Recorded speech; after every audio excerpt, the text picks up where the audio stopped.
Yo quiero entrar directamente a la palabra. Sé que va a desentonar un poco, pero luego va a ver que entona.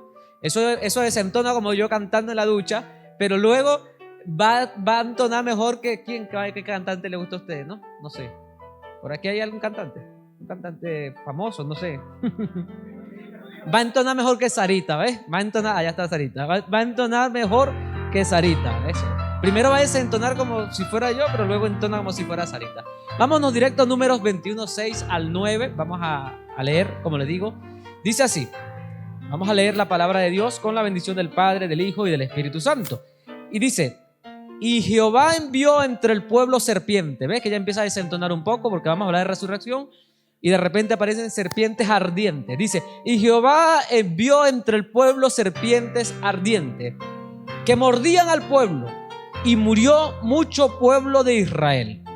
Entonces el pueblo vino a Moisés y dijo: hemos pecado por haber hablado contra Jehová y contra ti.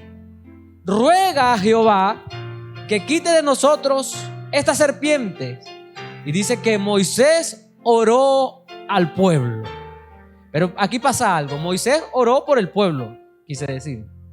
Dice, la respuesta de Jehová no fue, porque a veces queremos nada más orar, pero no queremos actuar. La respuesta de Jehová dice: y Jehová dijo a Moisés: hazte una serpiente ardiente, un bicho, y ponla sobre un asta, y cualquiera que fuere mordido y mirare a ella vivirá.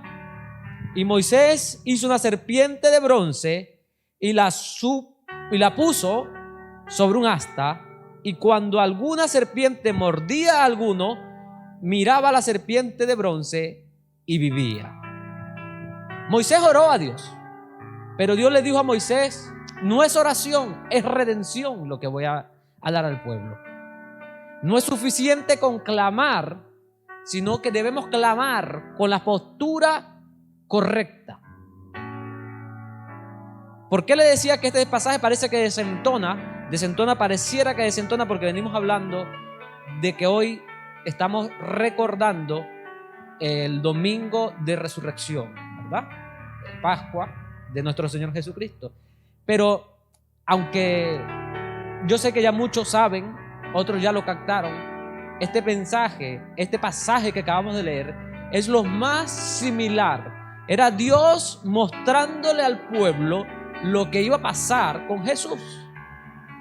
Aquí dice que el pueblo había murmurado, había pecado. O sea, todo el pueblo había pecado, y por lo cual,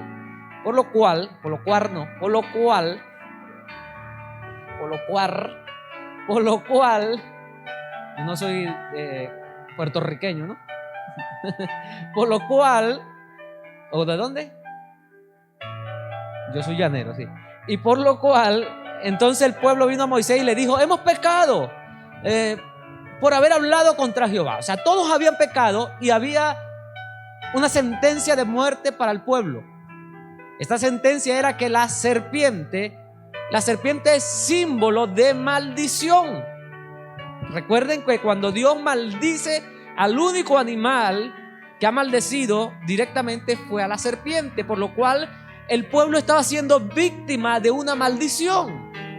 De hecho, cuando leemos esto y dice que Dios le viene y le dice a Moisés: Moisés, ora, Señor, quita la serpiente. Y Dios le dice: no voy a quitar la serpiente. Las serpientes van a seguir estando allí. No puedes espantarlas un poquito, así como espantó las ranas con Faraón. ¿Recuerdan cuando Faraón tenía aquella plaga de las ranas? Y Moisés se acerca y le dice a Faraón: ¿quieres que ore para que las ranas se vayan? A Moisés sí era orando que se iban a ir las ranas. ¿Y saben la respuesta de Faraón en ese momento? ¿Cuál fue? Sí, yo quiero que se vayan todas las ranas porque me tienen molesto. No, dijo Faraón. Estaba cansado de ranas, Tenía ranas en el plato, en la cabeza. Imagínense, ¿a quién le gustan las ranas? Los sapos así gigantes. Pues había por todos lados. Y mataban un sapo y salían 10. Eso estaba horroroso, el olor de los sapos muertos y de los vivos por la cama. El faraón no tenía la corona, tenía sapos metidos que usaban como una túnica, ¿no? Por todos lados tenían esos sapos. Y entonces, y él le dice a Moisés, él le pide a Moisés, ora para que se vayan estas ranas, estos sapos de aquí. Y Moisés le dice: muy bien, ¿cuándo quieres que ore? Le dice Moisés. Y el faraón dice, como yo soy faraón, tengo que hacerme lo importante. Mañana. ¿Cómo que mañana? O sea, que quería pasar ese día y esa noche, quería dormir otra vez con la rana. O sea, así es el ser humano. A veces sabe que el pecado apesta como esos sapos, como esas ranas. Y sin embargo saben que lo que están haciendo está mal. Y tú le dices, ¿y cuándo vas a corregir? Dicen, luego ya. Yo sé que está mal, luego corrijo el pecado, luego corrijo la situación. Entonces, el pueblo de Israel en medio del desierto entró una maldición en forma de serpiente y tenían sentencia de muerte por murmuradores. Y ellos claman al Señor, a Moisés, para que Moisés clame al Señor. Y Moisés tenía línea, estaba en línea él se metía en el WhatsApp y le parecía línea. Dios estaba en línea con Moisés. Dice que hablaban así de tú a tú. Y Moisés va y le dice, Señor, podemos espantar un poquito a la serpiente, porque esta gente se está muriendo mucho. Y el Señor le dice, no voy a espantar nada. Las serpientes van a seguir estando allí, la maldición va a seguir estando allí, los va a seguir picando o mordiendo. Pican o muerden, no sé, ¿tienen pico o tienen dientes? Los van a colmillar, no sé cómo decir, los pica. Bueno, yo siempre he pensado, ¿por qué picando? No sé, tienen pico. Las serpientes seguirán estando allí, los seguirá picando, pero va a haber una diferencia. Es que tú vas a ser una serpiente ardiente y la vas a hacer, y luego vas a agarrar un asta y la serpiente la vas a colocar sobre esa asta, y cualquiera que fuere mordido mirará a ella, a la serpiente. Parece como brujería, ¿no? Parece una cosa rara. Cuando yo leía esto por primera vez, alguna vez decía, esto me parece extraño. Y de hecho el pueblo de Israel, esto es una nota al margen, el pueblo de Israel luego agarró esta serpiente que había sido para ese momento específico y la adoraban. Y pasó David, y pasó Saúl, pasó David, pasó Salomón, y seguían teniendo la serpiente guardada por allá en un lugar alto, hasta que vino un rey que dijo, ¿qué pasó? La serpiente, no, y acabó con la serpiente esta, porque era para un momento específico. Hay personas que también no saben que hay cosas que Dios utiliza para un momento específico. Hay un momento específico en el que Dios utiliza algo, y en ese momento específico utilizó esta serpiente como simbología de Jesús, como simbología para nosotros. Y Moisés hizo una serpiente de bronce y la puso sobre un asta, y cuando alguna serpiente mordía, que quiere decir que las serpientes no se fueron, que era lo que ellos querían, las serpientes no se fueron, las serpientes siguieron andando por allí. Cuando una serpiente mordía a alguno, miraba, tenía que salir corriendo rápido y miraba, tenían que alzar la cabeza, miraban, Dios le dejaba que el dolor del veneno les pegara, pero luego miraran hacia la serpiente de bronce, y entonces el dolor no se lo quitaba a nadie, pero vivían. Seguían con que decimos nosotros, vaya con su pata hinchada, ¿no? Seguían con su pata hinchada, se lo había pisado, pero lo que iba a pasar, iba a pasar. Ahora, Jesucristo se comparó con esta serpiente. Juan te dice, uy Dios, pastor anatema. Juan capítulo 3, versículo 13 al 15 dice, hablando con Nicodemo, ustedes, es que yo como hablo tan mal, ustedes viven riéndose de cómo hablo, pero bueno, no importa, contar que no se duerman. Nadie subió al cielo sino el que descendió del cielo, el Hijo del Hombre que está en el cielo. Yo estaba, ahora cuando llegué, un margen, aquí un paréntesis rapidísimo, le dije a Alejandro, yo cuando sea mayor quiero ser culto como tú, porque es muy culto para hablar, me gusta hablar con Alejandro, es muy culto a la hora de hablar. Y cuando sea más mayor quiero predicar con láminas bonitas, así como el pastor Ricardo, con que pones dibujitos. Yo todavía no sé hacer eso. Y como Moisés levantó la serpiente en el desierto, esto es Jesús hablando, dice, y como Moisés levantó la serpiente en el desierto, recuerden la serpiente que acabamos de hablar, así es necesario que el Hijo del Hombre sea levantado, para que todo aquel que en él cree no se pierda, mas tenga vida eterna. Y yo quiero que entiendan aquí, porque la gente me ha preguntado muchas veces, y es la pregunta más común, ¿por qué tenía que morir Jesús? no pudo hacer su trabajo de redención. Incluso esa pregunta se lo hicieron los discípulos que anduvieron 3 años con él y que le estuvo diciendo en todo momento que le iba a morir y que era necesario que muriera. De hecho, Pedro, que era el más alborotado, le decía: no, Señor, tú no vas a morir, yo no voy a dejar que mueras. Y el Señor le tuvo que decir: apártate de mí, Satanás. Porque hasta ese momento había el Satanás puede la lectura de la palabra, ya está. Satanás puede leer la Biblia porque sabrá leer, sabrá todos los idiomas. Hay alguien que dice que tiene que hablarle a Satanás en latín. No, ese habla español también, no se preocupe. No le necesita hablar en latín, ni en griego, ni en arameo. Ese habla todos los idiomas. No necesita traductor. Ese sabe leer la Biblia, pero usted puede haber leído la Biblia, pero si el Espíritu Santo no está en usted, usted no va a comprenderla, que es diferente. Y hasta ese momento Satanás decía: me la estoy comiendo, llevo a Jesús, metí en el corazón de Judas, Judas lo traicionó, Pedro salió corriendo, bueno, ya todo como que va bien, los sacerdotes envidiosos estos, ya le trabajé la envidia y van a crucificarlo, voy allá a trabajar con Pilato, trabajo con Herodes y lo voy a matar. Y Satanás se limaba las pezuñas, pero lo que no sabía es que había una vuelta de guión. Ya el guión había sido escrito. No sé si usted ha visto una película o una serie. Yo estoy viendo una serie, no me juzguen, que me gusta porque al último minuto hay una vuelta de guión siempre. Y nada es lo que tú pensabas. O sea, tú puedes estar 45 minutos perdido. Ya ahora aprendí que veo los últimos 5 minutos y ya no me pierdo de nada. Porque tú puedes pasar 45 minutos viendo la drama, llora y de todo, y de repente los últimos 3 minutos voltea y no, nada era lo que se pensaba.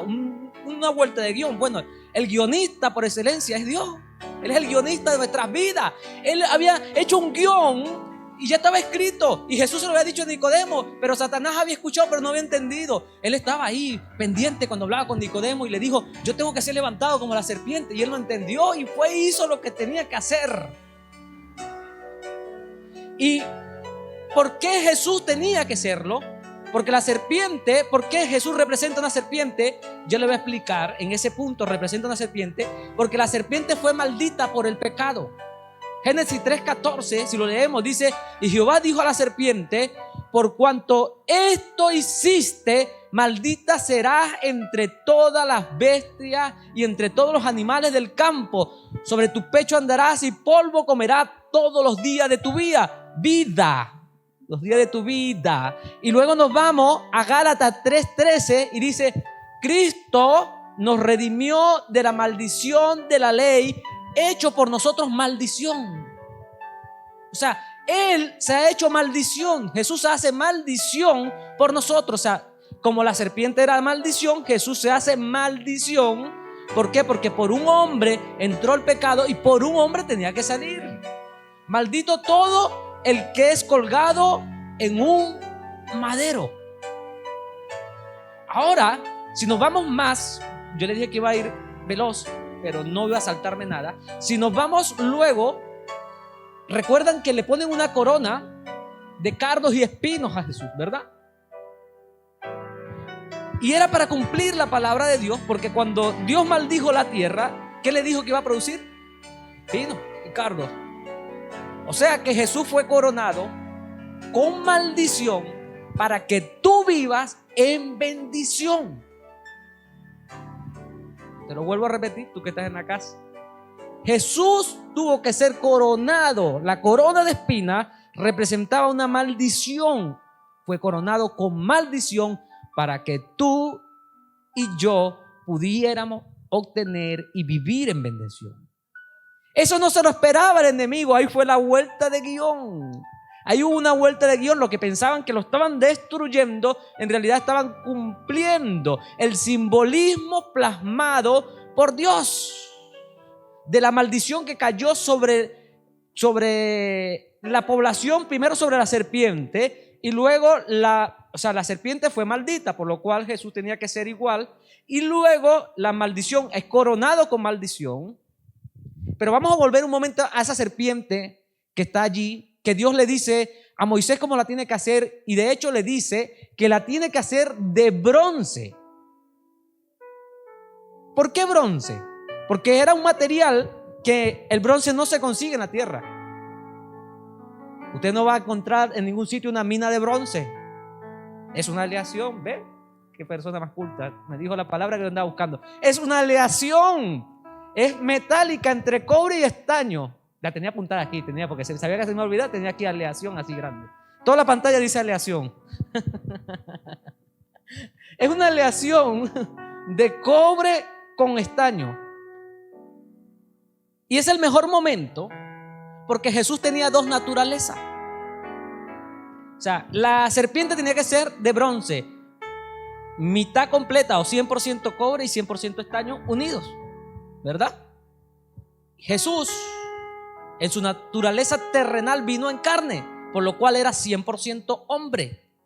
Pero tenía algo diferente a todos los hombres. Algo tenía diferente, y era que el pecado se transmite, dice la palabra, de generación, va en nuestros genes. Así como se transmite en nuestros genes. Usted dice, ¿cómo es posible? Sí. ¿Usted no se ha dado cuenta que los niños de ahora son más despiertos que los de antes? En los genes se transmite mucha información, mucha más. O sea, nosotros hicieron el mapa del genoma humano y no hemos conocido todavía ni el 0,1% de lo que eso conlleva. Y el genoma humano, los genes, transmite. Y corríjame, a lo mejor alguien me dice, no, ya vamos por el 2%. Bueno, la otra vez leí, no íbamos en el 1, pero a lo mejor podemos ir ya por el 2. El genoma, los genes transmiten los rasgos del color de los ojos, del cabello, bueno, muchos rasgos, incluso enfermedades.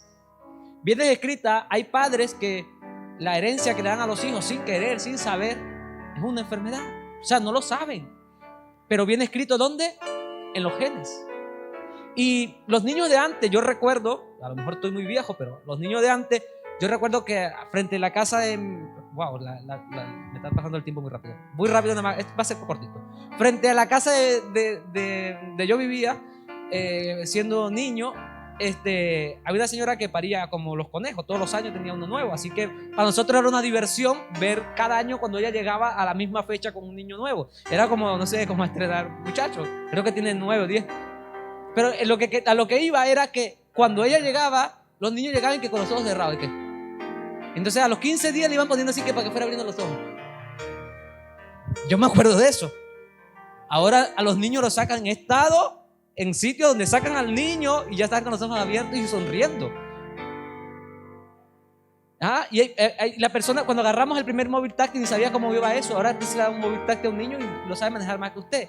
Porque los genes suyos, lo que usted aprendió, sea para bien o para mal, quiera o no, va a ir plasmado en eso, y esas agilidades van generando. Así el pecado desde Adán se fue transmitiendo, por lo cual había una sola forma de que hubiera vida, y era que ese 100% hombre también fuera 100% Dios, que no conociera pecado. Por eso el Espíritu Santo cubre a María, y el ADN de Jesús en su sangre, del Padre, era santo.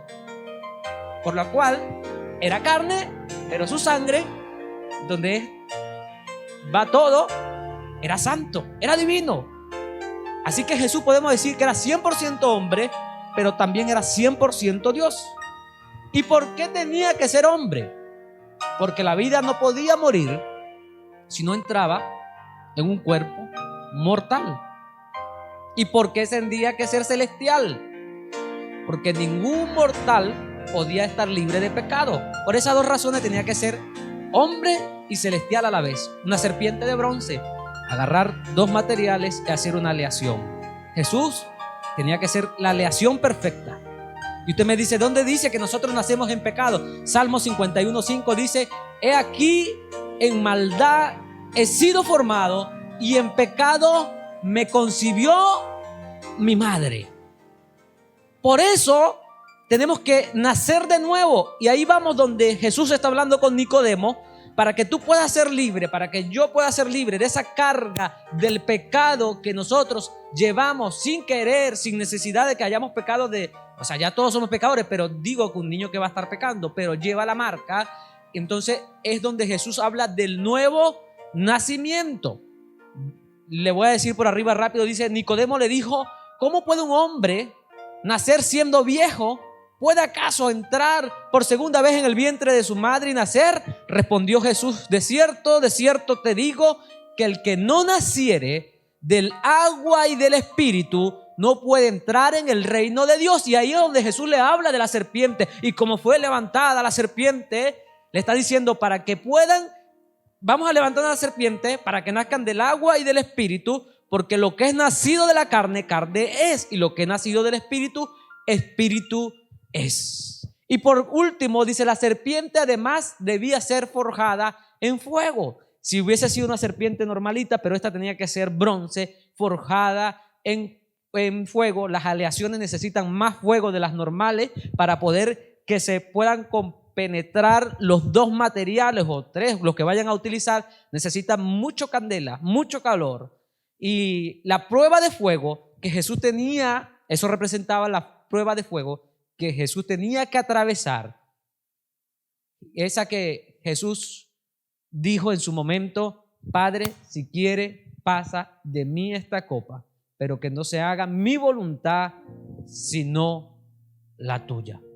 Y como quinto, la serpiente no podía ser forjada directamente en el asta. Recuérdense, la serpiente iba a ser forjada aparte y luego iban a agarrar un asta y la iban a clavar o amarrar en el asta. Dios le dijo aparte, no la van a hacer juntas. Pudieron haberla fundido juntas, pero no la fundieron juntas, sino que lo hicieron aparte. Era la representación, el guión ya estaba escrito. Por eso que cuando Jesús le dice: Padre, si quiere, pasa de mí esta copa, pero no se haga mi voluntad sino la tuya, el guión ya estaba escrito. Y Jesús lo sabía, porque Juan 12:32 se lo dijo a sus discípulos y a su pueblo: si yo fuere levantado de la tierra, a todos atraeré a mí mismo. Y decía esto dando a entender de qué muerte iba a morir. Nosotros, o en ese momento en el desierto, la gente no podía recibir sanidad al menos que el asta fuera levantada y ellos pudieran verlo. Nosotros no íbamos a poder recibir esa salvación al menos que Jesús fuera levantado y nosotros pudiéramos verlo. Una sola cosa tenía que hacer la gente, y era mirar hacia arriba. Era tan sencillo. A veces queremos complicar las cosas, pero era sencillo. Era: mira hacia arriba y no va a morir. Ahora mismo estamos pasando, a lo mejor no son serpientes de fuego, pero una pandemia de pecado, donde se está normalizando todo lo que no está bien, se normaliza, y lo que está bien se ve raro. Es donde más aún tenemos que mirar para ser salvos. Y ya para finalizar, yo quiero que leamos una cosa, porque hay gente que ha pasado toda su vida diciendo que a Jesús lo mataron los romanos, otros que por culpa de los judíos, con esa excusa, han estado matando a los judíos toda la vida. Y otros que no fueron los judíos porque los clavos eran romanos. Y otros, yo no sé cuántas historias he escuchado de quién ha matado a Jesús. Pero déjeme decirle una cosa, que no le quitemos mérito, porque él dijo en Juan 10:18, mire lo que él dijo de su propia palabra: nadie me la quita, sino que yo mismo la pongo. Tengo poder para ponerla y tengo poder para volverla a tomar. Estaba hablando de su vida. Él entregó su vida. Así que el enemigo creyó que lo mató, pero no fue así. Fue un giro de guión. Él estaba entregando su vida. Los utilizó a todos para entregar su vida, porque fue el mandamiento que recibí de mi Padre. Yo quiero que nos pongamos de pies, porque vamos a terminar ya. Pero yo quiero terminar, mientras los chicos de la oración se colocan, con el versículo central, lo que yo llamaría la tapa del perfume. Si ustedes le dan un perfume, póngale la tapa, porque se le va ahí el perfume. Si a usted le dan una tarjeta de crédito, asegúrese que también le den el PIN, porque no va a poder comprar más de 20 euros. Le va a rebotar, porque le van a pedir. No se vayan sin el PIN, sin la tapa del frasco. Jesús, hoy estamos hablando de la resurrección, de que Él resucitó, de que Él vive que vive en nosotros, que hoy lo recordamos, y así como lo estamos recordando nosotros acá, lo están recordando millones de personas en todo el mundo. En el lugar más recóndito del planeta que usted se imagine, usted hoy a lo mejor se levantó, le dio tiempo de ducharse, de desayunar, de venir, de decidir si venía, si no venía. Bueno, voy, no voy. Usted está en su casa, está participando, no pudo venir y está allí en su hogar.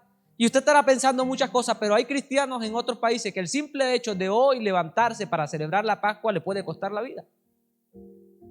Pero aún lo están haciendo. Primera de Corintios capítulo 15, versículo 55, y con esta reflexión final, Primera de Corintios 15, 55, Jesús sí fue levantado en la cruz, sí murió, sí derramó su última gota de sangre, sí fue coronado en maldición, sí fue hecho maldición, sí bajó a los abismos. Dice que bajó y llevó cautiva la cautividad. Pero al tercer día se movió la tumba. La piedra que habían puesto sobre la tumba se apartó. Y se escuchó una palabra que se dijo: ¿dónde está, muerte, tu aguijón? Había vencido a la muerte. ¿Dónde, oh sepulcro, tu victoria? ¿Dónde estás? Quisieron jugársela, pero el giro de guión que dio nuestro Señor Jesucristo sabía que tenía que morir para poder vencer a la muerte. No había otra opción. ¿Dónde está, muerte, tu aguijón? ¿Dónde, oh sepulcro, tu victoria? Padre celestial, oh mi Rey, te damos gracias en este día maravilloso en el que junto a millones de hermanos por el mundo entero recordamos tu resurrección. Lo recordamos cada día, pero hoy en especial nos tomamos este día en especial para hacer énfasis, para hablarlo, para recordarlo, para que no se nos olvide. Tú dijiste: estas palabras que te mando las repetirás, y así que las repetimos y la decimos y nos quedamos con tu palabra. ¿De dónde está, muerte, oh tu aguijón? ¿Dónde, oh sepulcro, tu victoria? Y nosotros preguntamos hoy que no pudiste retener al Rey de la gloria.